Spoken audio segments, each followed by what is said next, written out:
Hey there, space enthusiasts. Welcome to Science Sketches, where we unravel the wonders of the cosmos.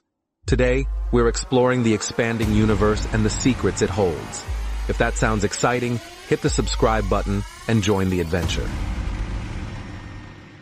In the 1920s, astronomer Edwin Hubble made a groundbreaking discovery.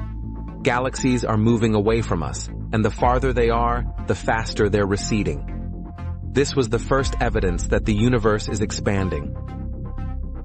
The universe began about 13.8 billion years ago with the Big Bang, an unimaginable explosion that created space, time, and everything we know.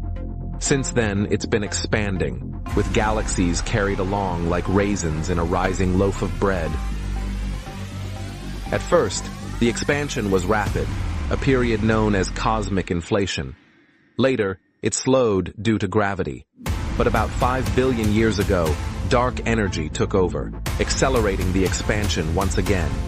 The universe is now growing faster than ever. What's next for our universe? Will it expand forever, ending in a cold, empty big freeze? Will gravity reverse the expansion in a big crunch? Or will dark energy tear everything apart in a big rip? These are questions scientists are still trying to answer. The expanding universe is a reminder of how dynamic and mysterious our cosmos is. Like this video if you've enjoyed the journey, and subscribe to Science Sketches for more cosmic explorations. See you next time.